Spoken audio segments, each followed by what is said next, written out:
Luister mooi wat Paulus hier sê. Daar is net een evangelie. Al is daar sommige mense wat julle probeer verwar en die evangelie van Christus wil wegdraai. Wie? Die valse leraar. Die man wat kom en jou oortjie salf aan smeer. Die man wat nie sonde wil preek nie. Die man wat nie die bloed van Christus Jesus wil preek nie. Weet jy wat is hierdie tafel? Hierdie tafel is die waarheid. Hierdie tafel simboliseer net een evangelie. Nie 'n ander een nie, nie 'n dogmatiese siening nie, nie 'n ideologie nie, hy verteenwoordig een evangelie, die ware evangelie, en niks anders nie.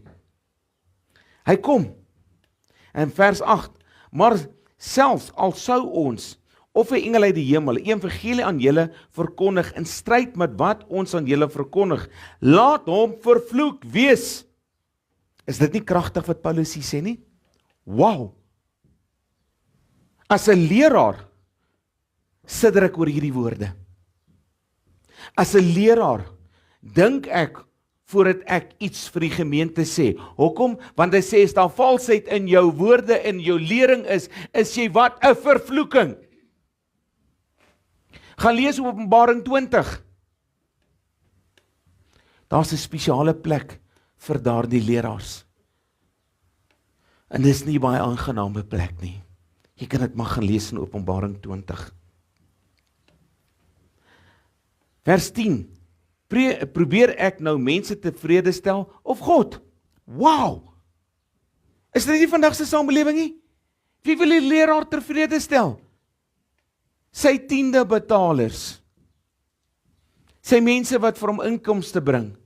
Hy wil tog vir jou sê, moenie worry nie man, genade broer, jy kan maar aangaan met jou sonde, jy is gered, hy het een keer aan die kruis gesterf. Dis nie wat Paulus verkondig nie, dis nie wat die woord sê nie, dis regtig nie wat hy sê nie. Probeer ek nou mense tevrede stel, of God? Hy vra reg die vraag hier, hy vra dit vir jou ook, hy vra dit vir my, hy vra dit vir elkeen wat vandag in die bediening is. Vra, wie probeer jy tevrede stel? Wil jy gesien word in die oë van die mens? Van God. En weet wat? Julle ken my siening, ek gee nie om wat jy vir my dink nie. Regtig, pla my nie. Ek gee om wat God vir my dink. En dis al wat vir my saak maak. Of soek ek guns van mens? Is dit nie die moderne kerk nie? Hy wil guns hê by die mens, want jy sien, hy kort tiende, hy kort geld. Is dit nie? Ek soek nie guns by die mens nie. Ek soek guns by God. Die een wat die sleutels van die doodryk het. Die een wat alle mag op aarde en in die hemel het. Ek soek guns by hom. Dis wie ek guns wil hê, van niemand anders te nie. As ek nog steeds mense se guns sou probeer wen, sou ek nie meer 'n dienskneg van Christus wees nie. Wow, is dit nie harde woorde nie? Dan is jy in diens van wie? Van die mens, by wie jy guns soek. Dan is jy nie meer 'n dienaar van God en die waarheid van God nie. Wat simboliseer hierdie tafel het ek nou gesê? Net evangelie, een waarheid.